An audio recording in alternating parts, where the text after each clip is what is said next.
Hello friends, welcome back my YouTube channel code with check. कैसे हम सब लोग, उम्मीद करता हूँ खैरियत से होंगे।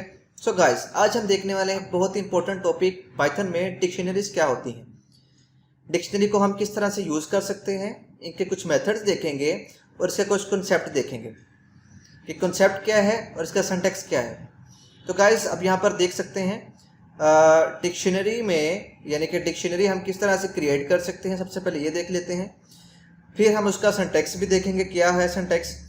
आप यहाँ पर इस डायग्राम के मुताबिक देख सकते हैं कि डी एक डिक्शनरी का नाम रखा है, इक्वल साइन लगा है और यहाँ पर करली ब्रैकेट्स इन स्टार्ट और एंड लिखी हैं और आप की और उसकी वैल्यू। डिक्शनरी बेसिकली होता क्या है, आपने कभी ना कभी किसी वर्ड का मीनिंग लाजमी इंग्लिश लैंग्वेज का सपोज करें, अगर आपने कोई वर्ड फाइंड करना है, यानी वर्ड का मीनिंग फाइंड करना है आपने, तो आप डिक्शनरी को लाजमी ओपन करेंगे। उसमें होता क्या है कि आप कीज यानी कि कीज के साथ वो वर्ड के साथ मैच करेंगे और उसकी जो वैल्यू यानी कि उसके जो मीनिंग है वो आपको मिल जाएगा। ठीक है, तो अब इस तरह से डिक्शनरी में आपको यहाँ पर एग्जांपल दिखाता हूँ। ये देखें आप, डिक्शनरी में क्या होता है कि की होती है और फिर उसकी वैल्यू होती है। तो इस तरह से बिल्कुल सेम कॉन्सेप्ट है प्रोग्रामिंग में, पाइथन में, कि आपकी एक हमारे पास एक की होगी और फिर उसकी वैल्यू होगी। अगर हमने किसी की मतलब लाइक इस एग्जाम्पल के मुताबिक 20 को एक्सेस करना है, तो मैं क्या करूंगा कि इस डिक्शनरी में यानी डी में, ये जो डिक्शनरी है इसकी जहां पर बी नाम की मौजूद है उसकी मुझे वैल्यू उठा के दे दो, तो मैं वो वैल्यू दे देगा। तो गाइस, हमने यहाँ पर क्या करना है, हम यहाँ पर एक प्रोग्राम क्रिएट कर लेते हैं, लेक्चर 10 के नाम से, और इसकी एक्सटेंशन हमें .py रखनी होती है। ठीक है, py एक्सटेंशन रखी है यहाँ पर हमने। हमें इसको ओपन कर लेते हैं विजुअल स्टूडियो कोड से।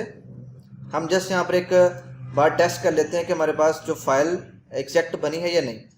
तो मैं यहाँ पर कुछ भी लिख के आप यहाँ पर रन करेंगे तो इसका आउटपुट आपको मिल जाएगी, देखें आपके पास। ठीक है, इस तरह से हमने फाइल जनरेट कर ली। अब हम बनाते हैं डिक्शनरी। तो माय डिक, अब कुछ भी नाम रख सकते हो। ठीक है, डिक्शनरी का नाम रखने के बाद आप यहाँ पर ब्रैकेट्स लगाओगे और उसके बाद यहाँ पर आप की और वैल्यू।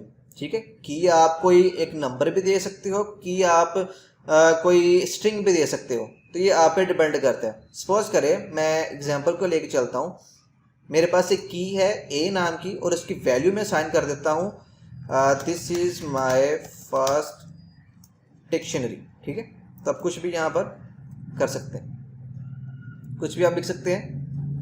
अब यहाँ पर एक डिक्शनरी बनाई, उसमें मेरे एक ही की है और उसकी वैल्यूज भी एक ही है। ठीक है, तो यहाँ पर मैं इसको रन करता हूँ। अभी तो यहाँ पर कुछ भी आउटपुट नहीं आएगा। मैं यहाँ पर प्रिंट करता हूँ यहाँ पर माय डिक को और यहाँ पर आपको दिखाता हूँ। ठीक, तो आपके पास उसने हमें यहाँ पर एक आउटपुट में दिखा दी, एक की है और उसकी वैल्यू। इसी तरह से आप कॉमा से सेपरेट करते हुए मल्टीपल कीज और वैल्यूज को डाल सकते हैं। यहाँ पर देखिए, मैं आपको यहाँ पर करके दिखाता हूँ। मैं सेकंड डालता हूँ, यहाँ पर बी नाम की कुछ भी रख सकता हूँ। आप जरूरी नहीं कि ए बी सी रखें, आप कोई भी, यानी कि मैं यहाँ पर कर सकता हूँ सेकंड की, कुछ भी नाम से आप दे सकते हैं। ठीक है, दिस इज मैं यहाँ पर मैं कोई वैल्यू और दे देता हूँ, माय नेम इज हमजा। तो आप कुछ भी लिख सकते हैं। यहाँ पर दोबारा से इसको रन करूँगा, आप देख सकते हैं यहाँ पर उसने एक ये वाला मुझे, मतलब एक की और वैल्यू, यानी हमारे इस डिक्शनरी में टोटल 2 तरह की वैल्यूज़ हैं, यानी 2, जाहिर सी बात है जितनी वैल्यूज़ उतनी उसकी कीज़। तो यहाँ पर हम इस तरह से डिक्शनरी को बना सकते हैं। अगर मैं इस सेकंड की वैल्यू को एक्सेस करना चाहता हूँ तो मैं कैसे कर सकता हूँ, और यहाँ पर जस्ट ब्रैकेट, यहाँ पर ब्रैकेट लगानी है स्क्वायर, और यहाँ पर मुझे ये वाली पास कर देनी है एज अ स्ट्रिंग। अगर स्ट्रिंग है तो वो यहाँ पर आप देख सकते हैं माय नेम इज हमजा, तो यहाँ पर जो भी इसकी वैल्यू थी मुझे वो एक्सेस होकर मिल गई। तो इस तरह से आप डिक्शनरी को क्रिएट कर सकते हैं और अपनी रिक्वायरमेंट के मुताबिक यूज़ कर सकते हैं। हम अब देख लेते हैं कुछ इसके मेथड्स, और उनसे पहले हम देख लेते हैं कि हम इसमें क्या क्या चीज़ें कर सकते हैं और क्या नहीं। हमने देखा कि टपल में हम उसकी वैल्यू को अपडेट नहीं करवा सकते, लेकिन ये वो सिर्फ टपल के लिए है। हम डिक्शनरी में भी अपडेट करवा सकते हैं, हम लिस्ट में भी करवा सकते हैं। तो आप देख सकते हैं हम इसको मॉडिफाई भी कर सकते हैं। ठीक है, म्यूटेबल है ये, म्यूटेबल मतलब आप उसको अपडेट करवा सकते हो।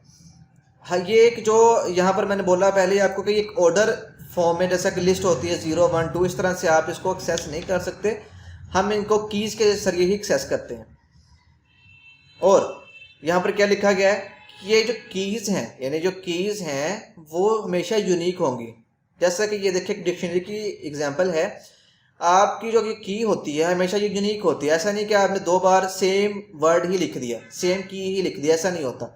तो कोई ना कोई डिफरेंस लाजमी होता है। तो की हमेशा यूनिक होगी, तभी हम इसको डिफ्रेंशिएट कर सकते हैं। लाइक मैं अगर ऐसा लिख दूं तो उसको नहीं समझ आ पाएगी। वो जो सेकंड वाला है, यानी कि जो ये वाला, मैं यहाँ पर कुछ इस तरह से कर देता हूँ। मैं इसको अगर रन करूँ, ये दोनों कीज सेम है, वैल्यूज में भी चेंज हो सकती हैं, लेकिन क्या करेगा, मैं यहाँ पर अगर लिखूँ ए को और प्रिंट करवाऊँ आपको, तो आप देख सकते हैं कि जो लास्ट वाली वैल्यू होगी वो पहली को अपडेट कर देगी। ठीक है, पहले की जगह रिप्लेस हो जाएगी। तो इस तरह से हम इसकी वैल्यू को एक्सेस कर सकते हैं। हम इसके कुछ मेथड्स देख लेते हैं डिक्शनरी के। मेथड्स इसके हैं लाइक कीज एक मेथड है। ये क्या काम करता है, मैं यहाँ पर आपको लिख के दिखाऊँ। यहाँ पर लिखूँ कीज, फंक्शन को मैं कॉल करूँ और मैं यहाँ पर प्रिंट करवाऊँ, तो जितनी भी मेरे पास कीज हैं वो मुझे सारी की सारी मिल जाएंगी। मेरे केस में सिर्फ 2 कीज हैं, मुझे 2 केस मतलब 2 मिल रही है, क्योंकि दोनों सेम ही है, इसलिए मुझे एक ही रिटर्न कर रहा है। मैं इसको यहाँ से रिमूव ही कर देता हूँ। ठीक है, इस तरह से आप कीज भी उठा सकते हैं। उसके बाद यहाँ पर सेकंड मेथड आता है वैल्यूज़ का। ठीक है, तो मैं यहाँ पर अगर वैल्यूज़ को मैं प्रिंट करवाना चाहता हूँ, या जितने भी मेरी एक डिक्शनरी में वैल्यूज़ हैं उन सबको मैं प्रिंट करवाना चाहूँ, तो मैं यहाँ पर वैल्यूज़ लिखूँगा और यहाँ पर प्रिंट दबाऊँगा, यानी कि यहाँ पर रन करूँगा। तो यहाँ पर मुझे आप देख सकते हैं कि इस जगह पे सारी की सारी वैल्यूज़ जो हैं वो मुझे प्रिंट होके दिख रही हैं। तो कीज भी आप उठा सकते हैं सारी डिक्शनरी की, वैल्यूज़ भी। आप एक स्पेसिफिक जो की है उसकी वैल्यू भी एक्सेस कर सकते हैं, जो हमने सबसे पहले देखा था। लाइक मैं लिख देता हूँ दोबारा से। ठीक है, इस तरह से तो मैं यहाँ से करता हूँ। देखिए यहाँ पर दिस इज माई फर्स्ट, यहाँ पर लिखा आ रहा है, और माई नेम इज हमजा। इस तरह से इसको करवा सकते हैं। अब है यहाँ पर आइटम्स क्या, ये बहुत ही ज़्यादा इंपॉर्टेंट मेथड है पाइथन में। इससे हम क्या कर सकते हैं, मैं आपको भी दिखाता हूँ करके। आइटम्स अभी के लिए शायद आपको इतना यूज़फुल ना लगे, लेकिन जब आप फॉर लूप वगैरह डिस्कस करेंगे तब आप इसकी वैल्यू को जानेंगे। तो इसमें क्या होता है, मैं यहाँ पर लिखूँ आइटम्स, वो क्या करता है, मुझे रिटर्न तो करेगा, लेकिन वो लाइक का लिस्ट मुझे रिटर्न करेगा। ठीक है, लिस्ट एग्जैक्ट नहीं है वो, ये दोनों में डिफरेंस है थोड़ा सा, लेकिन आप इसको लाइक लिस्ट की तरह मान सकते हैं। ठीक है, ये फर्स्ट है, सेकंड है, थर्ड, सो। तो इस तरह से आप इसके मेथड्स को देख सकते हैं। ठीक है, तो यहाँ पर हम नेक्स्ट देख लेते हैं अपडेट और गेट। अपडेट में क्या है कि अगर मैंने अपडेट यानी कुछ ऐड करवाना है, ठीक है, कोई वैल्यूज़ को ऐड करवाना है अपनी डिक्शनरी में, तो मैं क्या करूँगा, जस्ट मैं अपने डिक का नाम लिखूँगा, डिक्शनरी का नाम लिखूँगा लाइक माई डिक और डॉट अपडेट। ठीक है, फंक्शन है। अब उससे पहले मुझे क्या करना पड़ेगा, मैं एक लाइक इस तरह से कर लेता हूँ, ABC इक्वल टू, यहाँ पर मैं जो वैल्यूज़ को यानी कि मैं C और इसकी वैल्यू रखना चाह रहा हूँ, कुछ भी रख लूँ, हेलो। ठीक है, तो मैं अब इसको जितनी भी यानी पूरी डिक्शनरी को मैं ऐड करवाना चाह रहा हूँ इस ऊपर वाली में, मैं यहाँ पर इसका नाम लिखूँगा। और आप देख सकते हैं मैं दोबारा से इसको प्रिंट करवाता हूँ इस जगह पर, इसको कॉपी करता हूँ यहाँ पर और इस जगह पर आकर प्रिंट करता हूँ। तो प्रिंट करने से आपको क्या होगा, पूरी की पूरी डिक्शनरी आपको मिल जाएगी विद अपडेट वैल्यूज़। ठीक है, तो CB आप यहाँ पर एग्जिस्ट देख सकते हैं कि CB इसमें अब माई डिक में अब आ चुकी है। तो इस तरह से आप अपडेट भी करवा सकते हैं। लास्ट में हमारे पास आता है गेट मेथड। गेट मेथड क्या करता है कि अगर आपने वैल्यू को गेट करना है तो आप गेट मेथड का यूज़ कर सकते हैं। आप बोलोगे कि ऊपर वाली वैल्यू तो गेट ही कर रहे हैं, हम वो क्या काम कर रहे हैं। तो उसमें और गेट में डिफरेंस ये होता है कि अगर वैल्यू ए मैंने लिखी की तो ये तो टोटली मुझ पे है ना, मैं इस पे ए लिखूं, अगर मैं गलती से कोई और लिख दूं A2 तो ये एग्जिस्ट नहीं करती, तो यहाँ पर आएगी एरर। लेकिन अगर मैं इसी काम को गेट के थ्रू करूं, यानी मैं लिखूं डॉट गेट और यहाँ पर लिखूं A, यहाँ पर इस तरह से, तो मुझे क्या करेगा, A2 लिखूं तो मुझे कोई एरर थ्रो नहीं करेगा। तो इस तरह से आप गेट मेथड की मदद से आप वैल्यू को गेट कर सकते हैं। सो गाइस, इस तरह से हम गेट मेथड के जरिए वैल्यूज को गेट कर सकते हैं। और दोनों में डिफरेंस हमने डिस्कस कर लिया कि सिंपल हम किस तरह से गेट करते हैं वैल्यू और गेट मेथड का क्या पर्पस है। सो गाइस, अगर मेरी वीडियो अच्छी लगी हो तो प्लीज़ लाइक, शेयर और मेरे चैनल का सब्सक्राइब जरूर करें। दुआ में याद रखें। Take care. See you next time.